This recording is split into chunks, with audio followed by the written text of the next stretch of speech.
Welcome back, guys. It is Tuesday, April the 1st. And you know what that means? We got another edition of Transportation Tuesday, where Mileage Mike, will bring you the transportation news going on all over these United States of America. It is also April Fool's Day, but we are not joking today because we got billions being spent. Big money with a B out over here in North Carolina and over there in Oregon, where we got some big projects underway. Then we've got Tennessee, where Memphis is finally getting a new bridge to replace that old crumbling thing over there on I-5. Then also in the South, there's Florida, where those tolls that you're used to paying down there in Florida are about to get a bit more expensive. And lastly, still in the South, man, the South is dominating the news this week. Still in the South is the state of Mississippi, where out in Mississippi, the governor has a plan to bring more people and businesses to that state, which has long been struggling. So sit back, relax as we get into it. And we're going to start. All right, we're going to get it started with North Carolina, where we have I-26 Asheville. Take a look at what's going on out there. Flyover is back in the huge I-26 connector plan. It comes as a surprise to critics. News 13's Kimberly King is live on Patton Avenue near where the flyover will go. Kim, what can you tell us? Tammy, this piece of wood stands 12 feet tall. Now, at its lowest point, the bridge overpass will stand at 17 feet. That's about 5 feet higher than this piece of wood. It will go about a half a mile behind from where I'm standing, and the fact that this overpass is back in the plan is controversial. This render shows what the I-26 overpass will look like as you drive on Patton into downtown. This one shows the 8-lane bridge as you'd see it heading west towards Smoky Park Highway. I think it's a shock for people that this change has happened. All right, before we get into Julie's comments, let me show you what's going on here in Asheville, North Carolina, for those not familiar with this area. All right, so let's zoom in on Asheville. So in Asheville, basically you have Interstate 40 and Interstate 26. And you also have 240, which is the bypass loop that goes around the city. Now, Google Maps shows this as Interstate 26, but it's actually not yet, at least. This is actually future Interstate 26 because this area in here is not up to interstate standards. So the way it works for right now, Interstate 26 or the future Interstate 26, all the traffic from Asheville between West Asheville and the main part of downtown has to go over this bridge right here. So this is a major bottleneck for Asheville. So this is Patton Avenue, which is the main east-west street through downtown. It merges in with 240 and 26 and all these other U.S. highways right here to cross over this little bridge. And then to stay on Interstate 26, when you're coming up from here, you have a left exit. So it's a very, very poor design. This is definitely something that North Carolina DOT built as a stopgap measure because of how expensive it's going to be to get this up to proper standards. And as of right now, it still has not been done yet. It's been talked about for decades, but due to how much it cost, they have shied away from it until now. So let's go back to the video, see what else they have to say. This late stage. State Senator Julie Mayfield just learning NCDOT's accepted the lowest bid that includes the flyover. The public was not involved in the conversation about whether this change should happen. Renderings show the I-26 connector with the French Broad River nearby. Above it, the Jeff Bowen Bridge that carries drivers onto Patton Avenue, where the overpass with 8 lanes will go. 20 years ago, critics say it was taken out. That was viewed as a huge victory in the design of this project to make it better. So this feels like a step back. The DOT says the flyover is the significant difference between the winning proposal and the next lowest bid, $200 million higher. Without it, the project would be delayed indefinitely. Mayor Esther Manheimer saying, while I'm disappointed, I'm glad many elements Asheville fought for remain, like a reduced footprint, bike and pedestrian infrastructure. Traffic data recently found rush hour averaging as low as 14 miles per hour on the current connector. The project meant to improve flow. So yeah, just like they said, like I was saying on the map, the current connector, like they were talking about, around 5 p.m. traffic comes to a slowdown. Like they were saying, 15 miles per hour to get through here. Because again, all the traffic in Asheville moving east to west basically crosses this one bridge.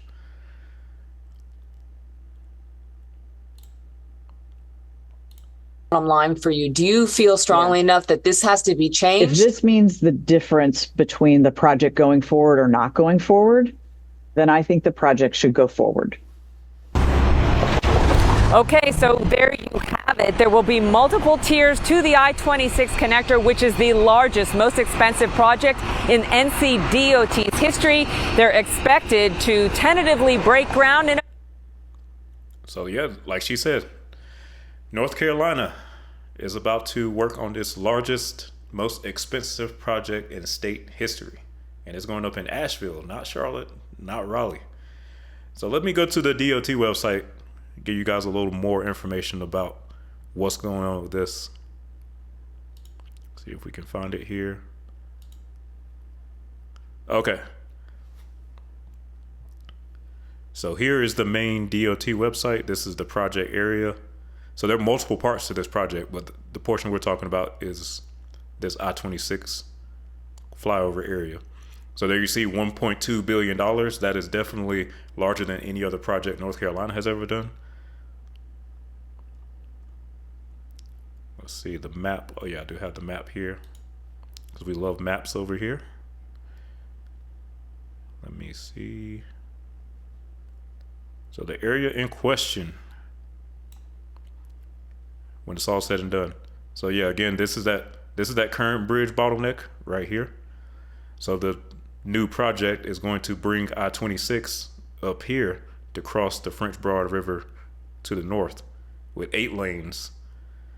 And this is going to also help because it's gonna take any traffic that doesn't need to be in Asheville, in the city. Any local traffic is now can bypass the city and not be mixing in with local traffic like it currently does when it merges with Patton Avenue right here. So this should be huge for Asheville's traffic flow. And that's just a part of the project. If you zoom out, you can see there are multiple other improvements going on with it over here around I-40, as far over here to the west of town also. But yeah, $1.2 billion for all of this. Asheville, traveling through Asheville is about to get a lot easier though. And if you've ever traveled on 26 through Asheville, then you know how bad this area is right now. So that's that. North Carolina, big money. But not to be outdone, we got to go over here to the West Coast.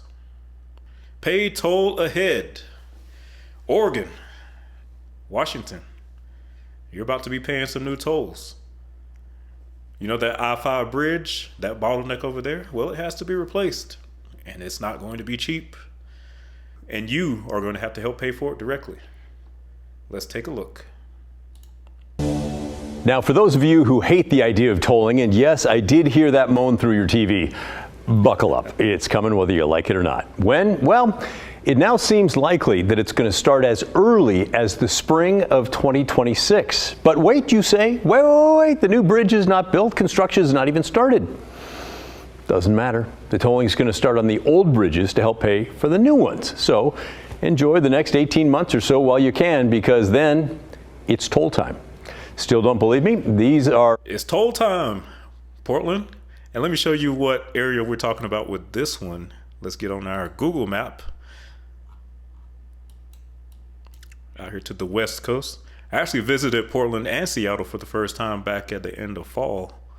And I got some things to say about Portland, but we'll get into that on a later video, hopefully later on this month, because I saw some things out there in Portland and it wasn't really too good.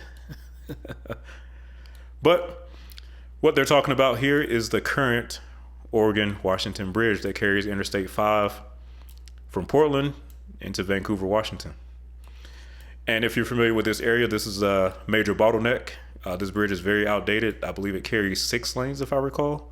Yes, 6 lanes and this interchange here to get onto the island, Hayden Island, also needs to be revamped. So this is what they're talking about. They're talking about charging a toll to cross this bridge from Oregon into Washington. Let's see what else the video had to say. Photos from WashDOT, the Washington Department of Transportation. It shows a recent visit they took to the bridge at the end of August. Why were they there? Well, because they brought along their tolling vendor to take a look at the current bridges to see where their tolling gantries or overhangs would go. They're looking for the best places to put them up. This week, the Washington and Oregon Transportation Commissions voted to advance these 4 tolling scenarios to the final level of detailed traffic. All right, so basically this is a breakdown of the different ways they might want to do the rates. I'm not gonna get too much into that portion. Let's skip ahead a little bit to the more interesting part. 26 due to an order from Governor Kotek, but she specifically carved out the I-5 bridge project to be able to toll before that if needed. Now, thankfully, it appears they will wait to toll the current bridges until the spring of 2026. And before we dive into an explanation. So that's when it's coming. The tolls aren't beginning immediately. You guys have another year to relax and to use I-5 for free. But what they're going to do is they're going to toll the old bridge to help pay for the new one. So even though the new bridge is not built yet, you will have to pay tolls to cross the existing bridge starting next spring. On those 4 scenarios we just showed you, let's take a step backward for a second, answer a question we often get from you. How was this tolling project authorized in the first place?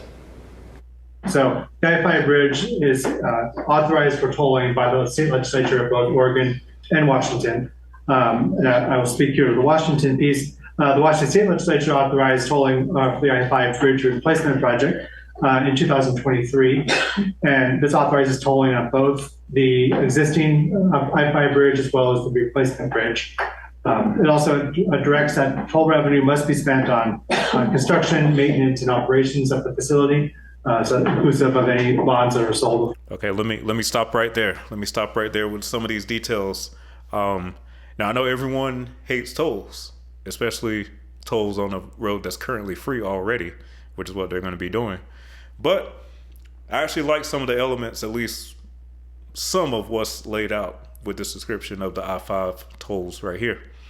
First, where it says the toll revenues must be spent on construction, maintenance, and operation of the toll facility.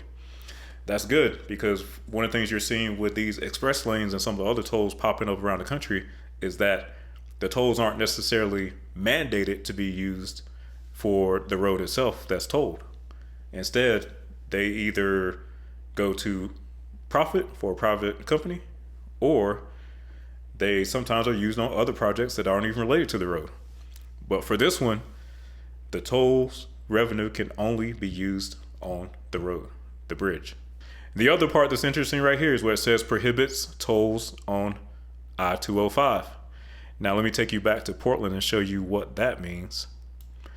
So when you're in Portland, if you notice, Interstate 5 is here, the one that's closer to the city itself. Let's go to this map, easier to see. And you see Interstate 205 is the Portland bypass, basically.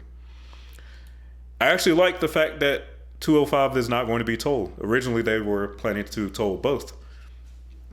I think tolling 205 is good for traffic flow, because what you do is the direct route, which is Interstate 5, the one that goes closer to the city, will now be the tolled route.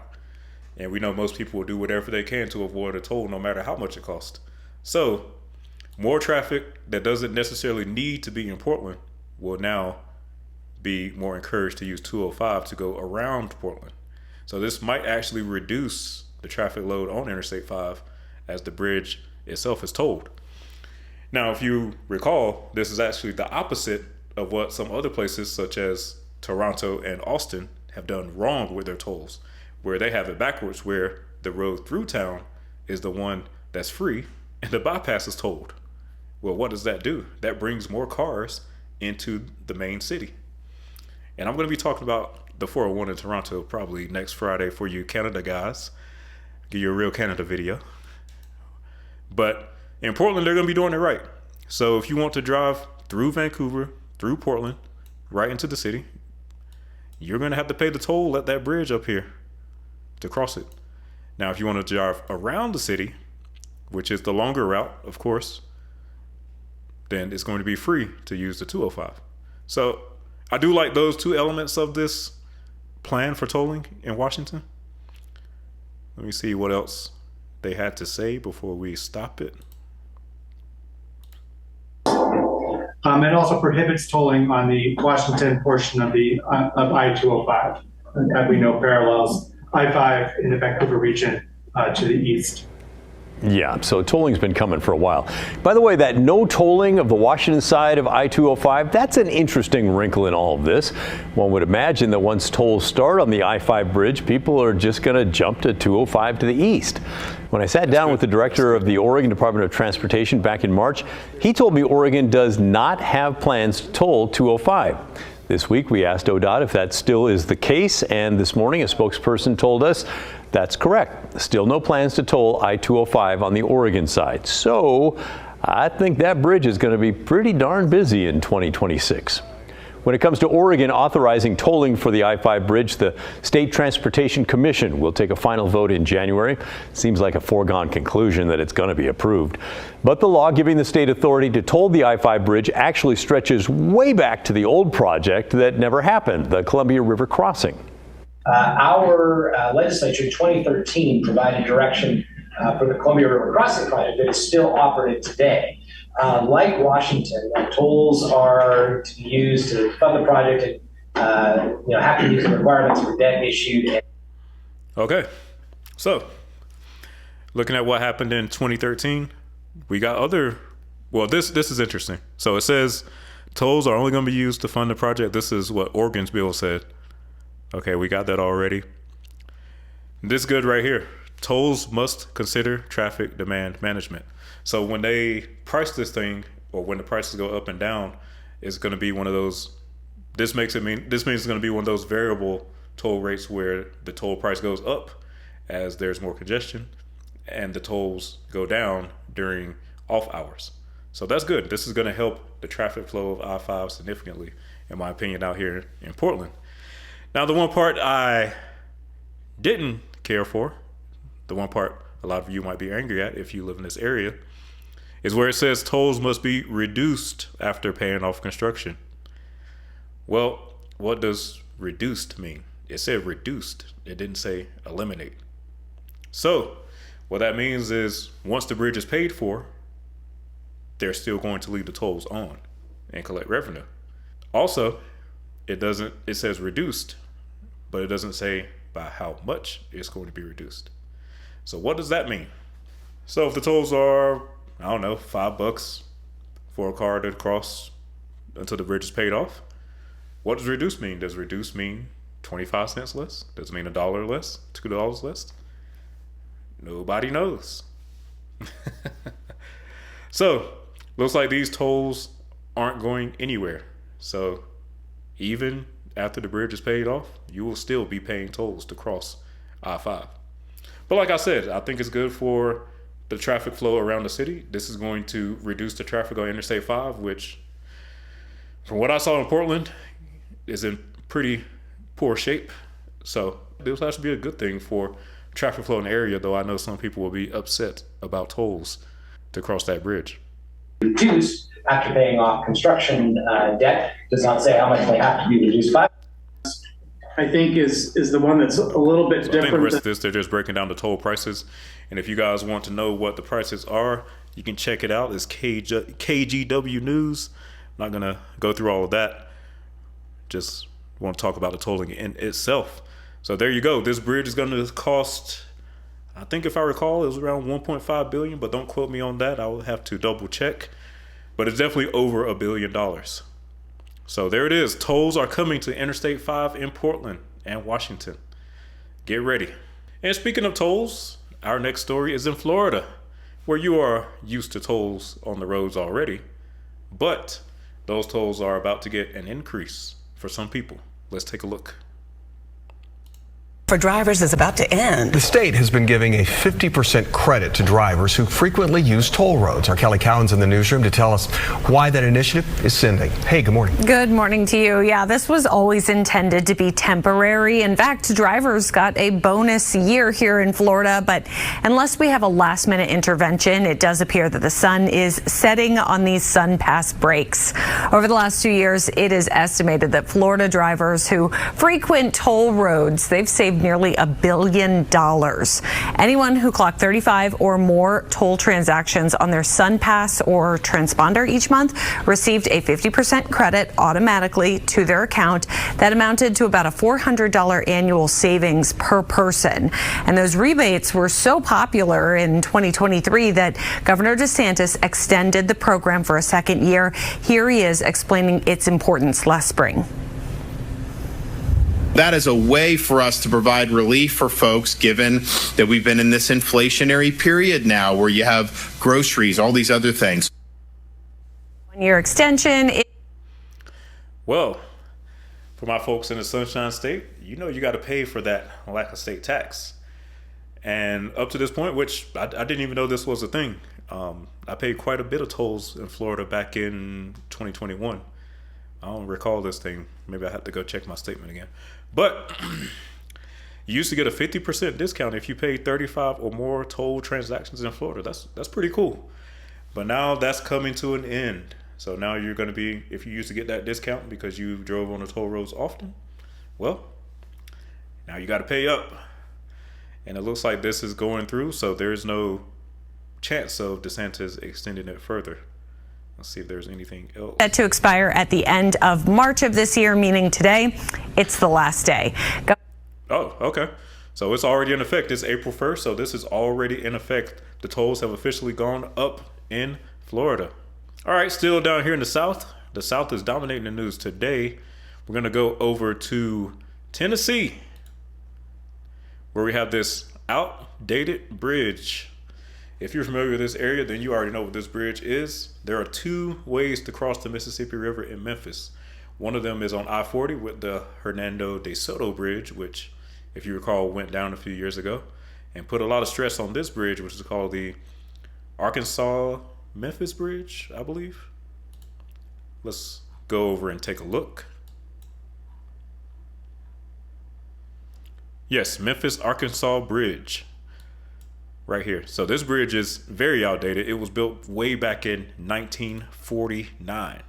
So it's long overdue for this thing to get replaced. And let's see what is going on here. Memphis is getting ready for a major overhaul. There were two meetings this week on the replacement of the Interstate 55 bridge, and we've already seen a lot of construction already and nearby. For the past 2 years, workers have been turning the Crump Boulevard interchange into a roundabout. Today, WREG's Alan Silf asked TDOT how much longer that construction will last. This project is not one of the projects that you're going to see that's typically going to last, 10 or 15 years in development, along with a long construction cycle. Our goal is to get this, to the people, to the commuters, as quick as possible. The I-55 bridge repair and replacement public meetings were held this week in Memphis and West Memphis. Funding is pending with federal approval. So let me give you an overview of what we're talking about here. So, Interstate 55, I know a lot of truckers are familiar with this area, this old bottleneck. So you can see where it used to be, but the way it used to be right here in Memphis, if you're on 55, there's a surface boulevard called Crump Boulevard, and the interchange with it was a cloverleaf. So if you're on 55 North, you had to get on this cloverleaf down to a single lane and merge in with Crump Boulevard to continue on 55 to cross the bridge. So this was a huge bottleneck, very outdated. As you can see, they're already, looks like the satellite imagery is probably outdated. So it looks like they've already gotten the main lanes probably in place to where traffic on 55 now can just continue through. So there's no longer this bottleneck where you have big 18-wheelers coming up here around this single lane cloverleaf to merge with Crump Boulevard. And then here's the bridge itself. So this whole thing was just a crazy bottleneck. I can only imagine how bad it was when the DeSoto Bridge was closed a while back.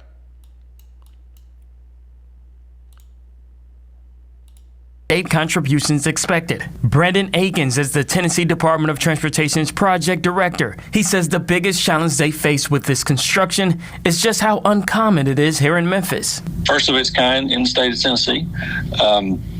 We don't deal with major river crossings on a day-to-day basis. So, looking for assistance in our consulting community that has the expertise and experience, bringing together the right staff to ensure that this project is delivered, on time. Crews are also revamping the Crump Boulevard intersection with a modern roundabout. Aiken says this project replaces the outdated Cloverleaf interchange, boosting safety and access on I-5 and local roads. He says it will not interfere with the construction process of the bridge. The Crump Interchange project, which has been under construction since 2022, is scheduled to be fully completed early next year.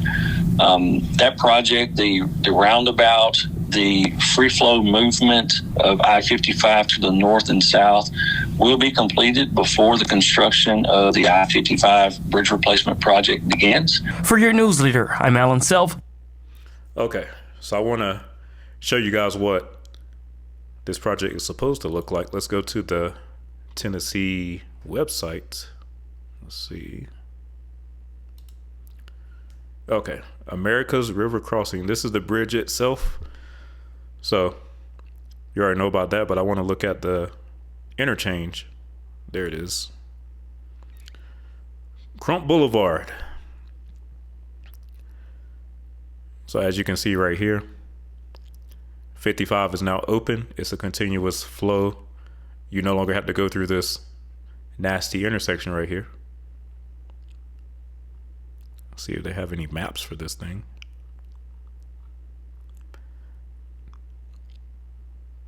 Okay, they do have the roundabout showing. They don't have any, I don't see any maps. Let's see what they have here. Okay, so 55, you can see it over here to the left. And basically there's going to be a roundabout with traffic that gets. Okay, so it looks like that's 55. The bridge is over here. And traffic that gets off and you want to get on Crump, there's going to be a roundabout right here. And then that can feed to an on-ramp. So this is this is definitely modernizing Interstate 55. Pretty glad to see this. Man, this was a pain to drive through before they started doing this. So it's in progress. He said it would be completed, I believe, next year. So yeah, Crump Boulevard is finally getting fixed. Let's check out that bridge.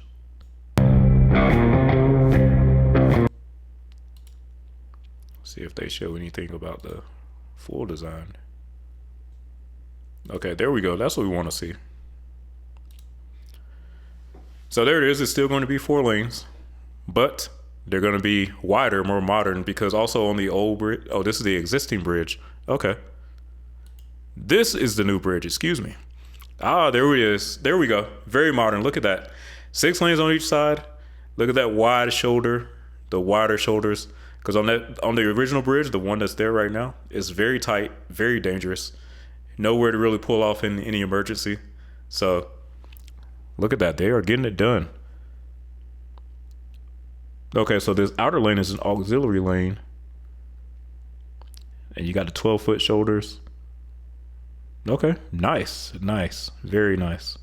Okay, Tennessee, getting it done. Modernizing out there.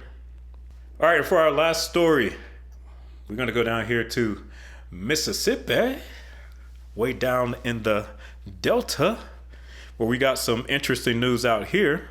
I don't know if you guys heard about this one or not. I actually didn't see it reported in too many places. So let me show you what the governor is trying to do to attract more people and businesses to the state of Mississippi. matters into its own hands to put more money in the pockets of residents. The governor signing an historic bill this week to abolish the state's income tax, becoming the 10th state in the nation to eliminate income tax. Joining me now in a Fox Business exclusive is the governor of Mississippi, Tate Reeves. Governor, great to have you. Eliminate. Go back here. So these right now are the states you can go to where there is no state income tax. Look at that. Alaska, Washington, Nevada, Wyoming, South Dakota, Texas, Tennessee, Florida, and New Hampshire. Now, do you guys in the comments think that Mississippi can compete with these other states if you want to avoid state taxes? Let me know.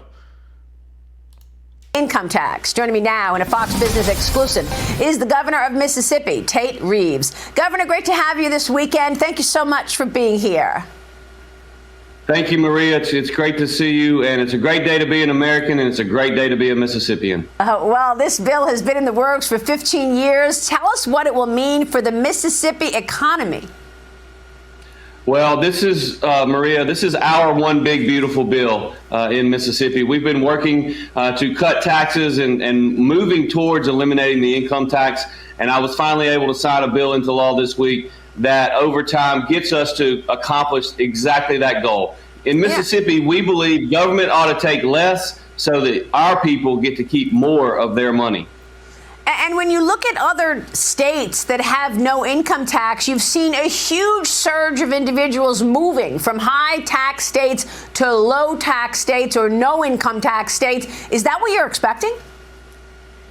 Well, there's no doubt about it. I mean, you see not only economic growth in those states with no income tax, you also see population growth in those states. And we think we have a beautiful state in Mississippi. We've got a beautiful coastline on the Gulf of America. And I will just tell you that we have seen significant economic growth over the last 5 years. We've seen over $30 billion in new capital investment flowing to our state. And we think by eliminating our income tax, we're going to see not only more income and capital flow into our state, we think we're going to see more people flow into our state. And so it's an opportunity for us to be more competitive on the national landscape. And we think it's going to work beautifully. That is just incredible. And I love that you referred to the Gulf of America. I've talked to President Trump about his own tax cut plan. And one question I always ask him is, how are you going to offset? If you're going to cut.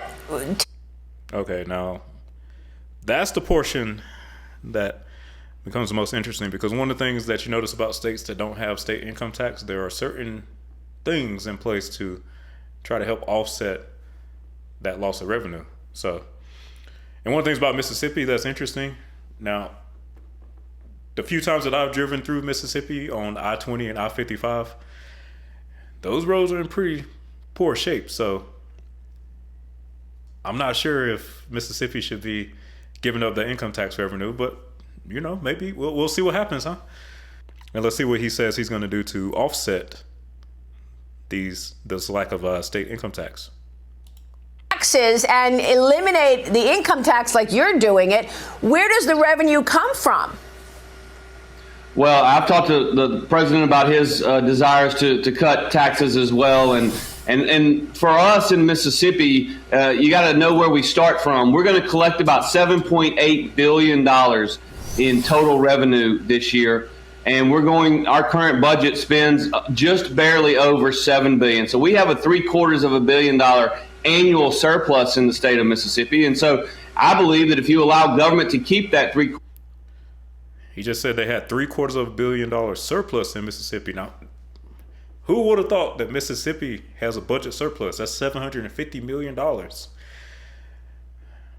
I can think of a lot of things in Mississippi that money probably needs to be invested into, but that's a whole different video. Of $1 billion surplus, they will find a way to spend it. But I think it's better for your economy to let individual Mississippians spend more of their money, which will then grow the economy. So the combination of more capital investment in our state, more job creation in our state, more income growth through per capita income growth, which Mississippi is in the third quarter of 2024 was the fourth fastest growing per capita income growth in all of America. We're going to see significant economic output in our state, and that's going to lead to us being able to fund the necessary services in government while also letting our people keep more of their own money. Well, that is terrific. And like President Trump, it sounds like you're counting on growth, and that growth will create the revenue that I'm referring to. Look, the president is pushing to cut taxes on a national level by downsizing the IRS. He's creating this external. Taking our wealth is a 25% tariff on all cars that are not made in the United States. Governor, auto manufacturing, one of the top sectors in Mississippi, with more than 200 auto manufacturers and over 500,000 vehicles produced in the state every year. How are these tariffs going to affect your state? Well, Maria, there's no shortage of opinions as with respect to President Trump's tariff proposals. But let me tell you what our experience has been in Mississippi over the last couple of months. We've had tremendous success since I've been governor now over 5 years of not only investment from American companies, but also direct foreign investment.